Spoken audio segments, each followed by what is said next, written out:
গুরুত্ব শব্দটির অর্থ কিছুকে খুব করে মনে ধরানো বা ভালো লাগার আরেক নাম গুরুত্ব বলতে পারো।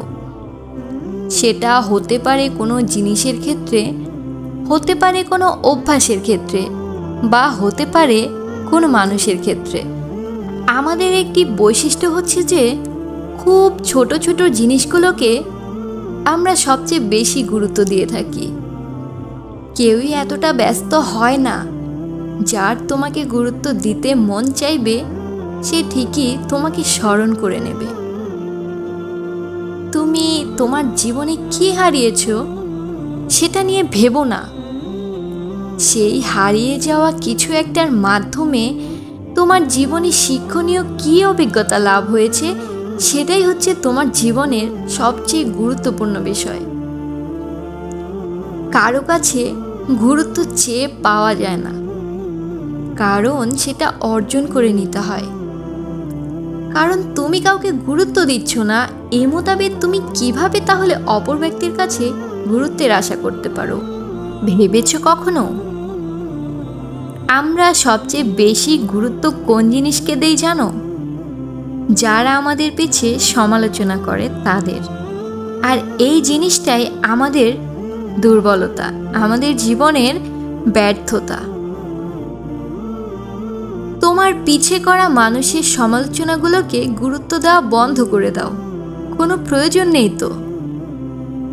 যার যখন তোমাকে প্রয়োজন হবে সে তখন তোমাকে গুরুত্ব দেবে। জানো, জীবনে অনেক কিছুই গুরুত্ব দিয়ে যেতে হয়। তবে কি জানো, জীবনে সব কিছুকে গুরুত্ব দেওয়া উচিত নয়।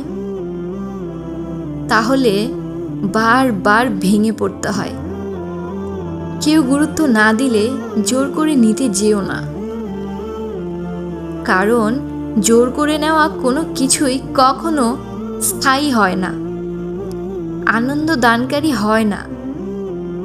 একটি দামি কথা, অন্যেরা কি করছে তার খোঁজ না নিয়ে নিজের কাজের উপর গুরুত্ব দাও। তুমি কি করতে পছন্দ করো, তোমার কোন কাজটা বেশি গুরুত্বপূর্ণ সেটার দিকে মনোযোগ দাও। অন্যদের দেখতে যেয়ে নিজের গুরুত্বপূর্ণ সময়টা নষ্ট করো না। কাছে থাকলে কেউ মূল্য দেয় না, কিন্তু জানো, যখন তোমার শেষ ঠিকানায় যাওয়ার সময় হবে, যখন তোমার 3.5 হাত মাটির ঘরে যাওয়ার জন্য প্রস্তুতি চলবে, তখন তারা এমন ভাব করবে যে তাদের কাছে তুমি অনেক গুরুত্বপূর্ণ ছিলে, কিন্তু বাস্তব জীবনে তোমার কোনো অস্তিত্বই তাদের জীবনে ছিল না। তোমার অস্তিত্বহীনতা হওয়ার 3 দিন পরে তারা তোমাকে তাদের অন্তর থেকেও বের করে দেবে। হ্যাঁ, এটাই বাস্তব।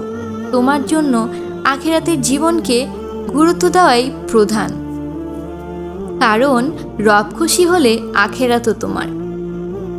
কাউকে গুরুত্ব দেওয়ার ব্যাপারটা বলে বোঝানো যায় না, একমাত্র তার ব্যবহার দ্বারা তা অনুভব করানো সম্ভব। ঠিক যেমন চরিত্র ও ব্যবহার ছিল আল্লাহর হাবিব রাসূল সাল্লাল্লাহু আলাইহি সাল্লামের।